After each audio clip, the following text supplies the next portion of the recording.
still do today, right? That affected me.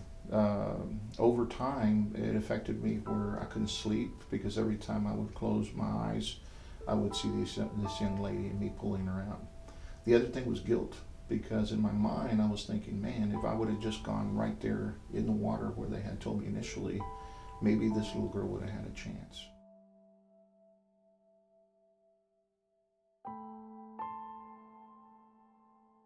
Post-traumatic stress disorder, in a nutshell, is someone experiencing a traumatic event and then having reoccurrences of that event in their dreams and in their thoughts, so much so that it might disable them. There was a time where, as an investigator, I worked cases on online solicitation of minors and child pornography, and that's probably been one of the hardest things for me to work. I am extremely hypersensitive when people come around my girls. I'm even hypersensitive even with family members due to the stuff that I saw during those investigations. PTSD, cold sweats, nightmares, many a times even a scent, a smell, a noise might take that person, and that person might go right back to the event. I didn't want anybody to ask me if I wanted a drink. I was very closed off for a while. As soon as I got there, I was the first one on scene as far as the ambulances. And what I noticed is there was, it was a family of 5 that were T-boned per se. And there were some people out of the car.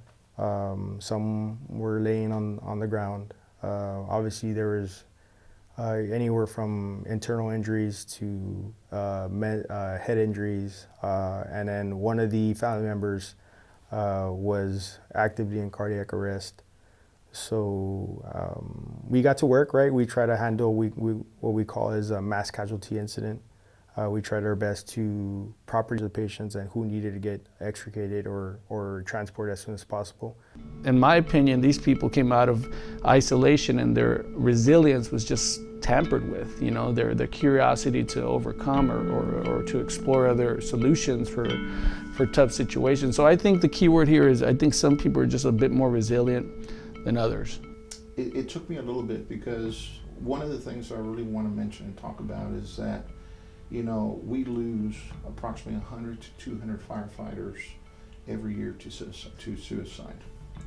And over 20%, approximately 20% of firefighter paramedics will suffer PTSD sometime in their careers, you know.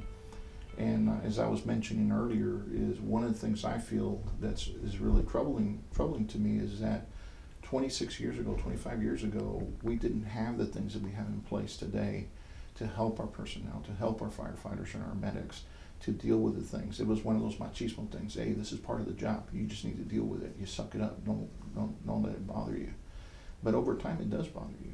What I would highly encourage is people to be open to therapy, to counseling. Everybody has a blind spot. You look in the mirror, you think you're aware of everything, but you're not. There's a blind spot, and the best way to see what's going on, you know, is just speak with a mental health professional. Get some help. Even if you don't think anything's going on, it's good to check in. I would equal it to getting your yearly checkups. You know, you go see your doctor every year, go see a therapist every year, just see what's going on, see how you're managing stress, see if there's a stressful situation coming up or there's something that's coming up that you hadn't dealt with. Speak with a professional. They'll help you out, and let's lower the stigma.